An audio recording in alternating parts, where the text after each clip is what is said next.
Hi everyone.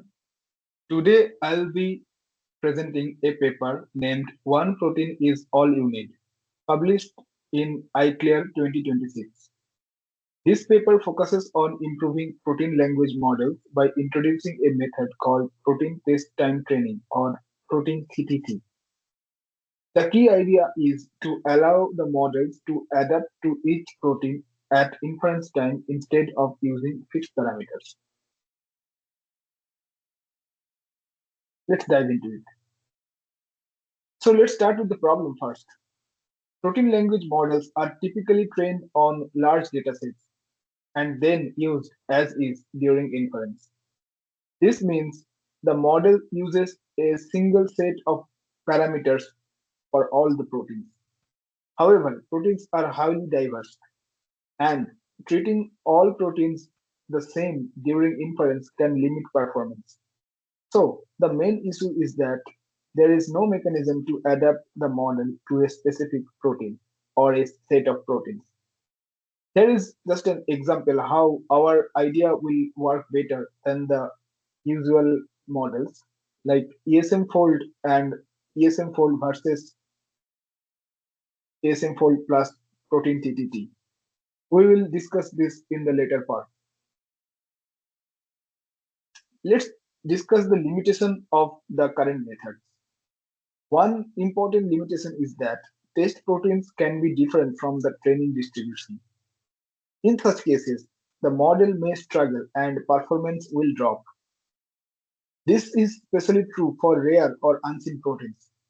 Since the model cannot adapt during inference, it cannot capture any protein-specific patterns.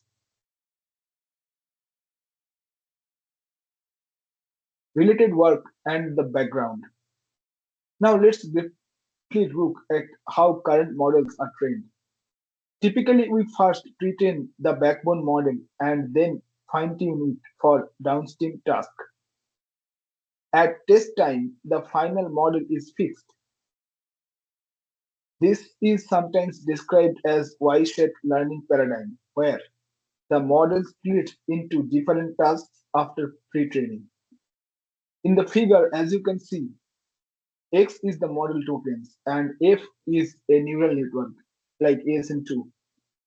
It is getting pre-trained, we are assuming the operation as f of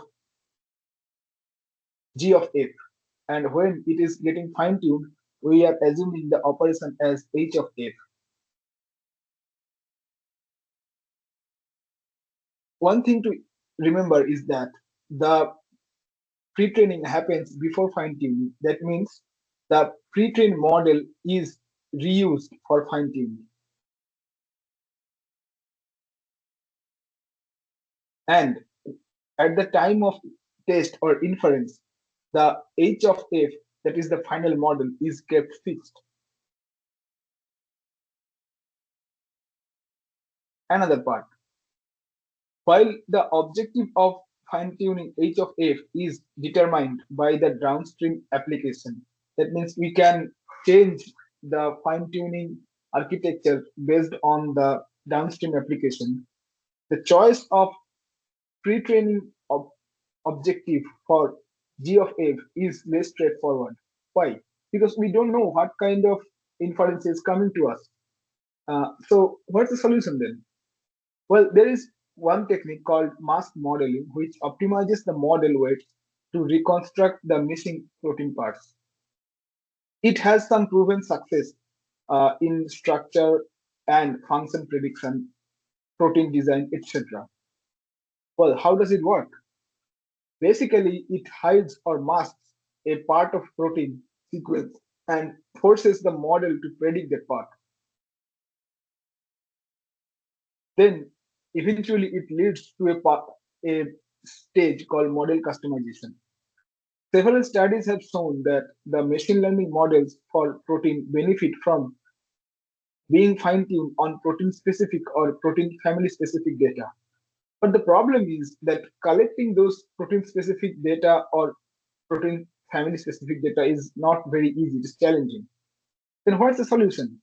Here comes the proposal of protein test time training or protein TTT. It says that a versatile method enabling customizing protein language models for a single target protein during the inference on the fly. It's like a supervised training. How does it work? So, a standard ML model workflow looks like training, then freeze the model, then testing.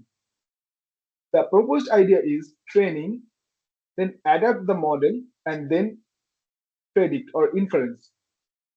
So, how does it work then? Take a protein sequence, mask some of the residues like BART style masking, predict the masked parts, compute the losses, update the model parameters a few gradient steps from that computed loss, and then use that updated model to make predictions or inferences. One of the key thing to remember is that we have many test samples. That does not mean that we use the same model for each of the test test samples in running some compounding basis. What happens is that once we update one model for one inference, after that inference is completed and before going to the next inference or next test case, we revert back the updates happened during that inference and we use the original pre-trained model for the next inference.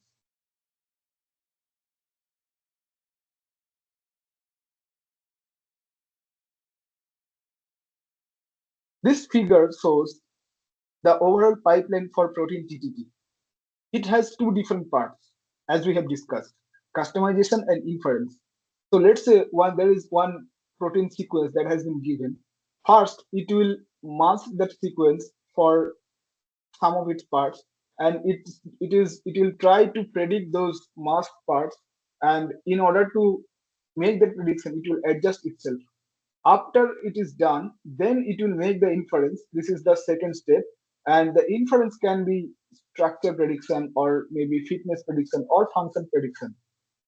And it is we will see how this two-step method actually leads to a better prediction than the conventional way.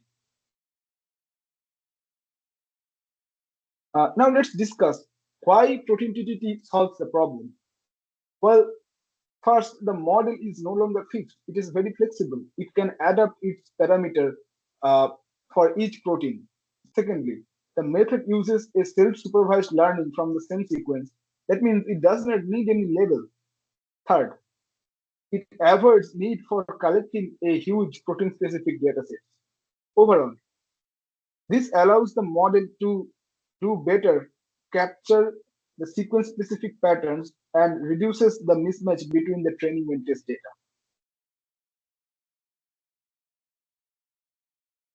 This shows an example of how masking and prediction works.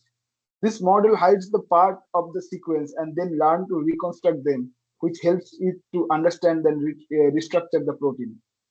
Here you can see that the original ESM fold actually performs very poorly based on the perplexity or TN score as compared to once we uh, start implementing ESM fold and protein TTT iteratively, it gradually improves, and on the seventh iteration, it is the performance is the highest.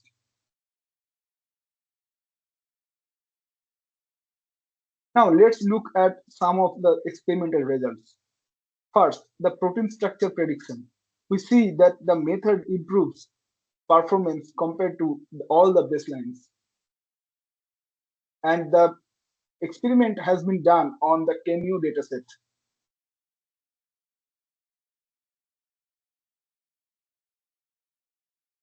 Next, the protein fitness prediction.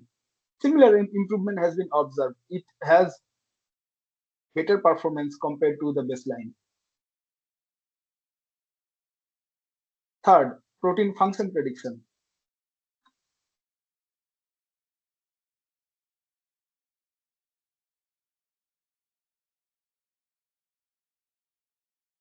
For protein function prediction, the method again outperforms the standard approaches.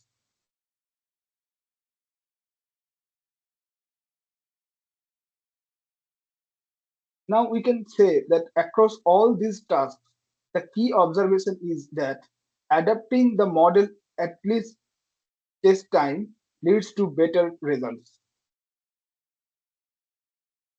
Conclusion. To conclude, this paper shows that updating the model at test time using self-supervised objective allows it to adapt to each input protein. This leads to improvement of the performance compared to using fixed pre-trained parameters. The improvements are specifically noticeable for proteins that differ from the training distribution. Overall, the paper demonstrates that the adding a small optimization step at inference can significantly improve the protein language models, specifically for the proteins which are not very common or which are rare. Critic. However, there are some limitations as well. First, the method requires performing optimization for each test protein, which increases the computational cost and slows down the inference. Second, the adaptation is based on mask prediction objective, which is not directly aligned to all the downstream tasks. So improvements are indirect. Finally, the gains will be smaller when the baseline model already performs well, meaning the method is most useful for challenging or out of the distribution cases only. Thank you for listening.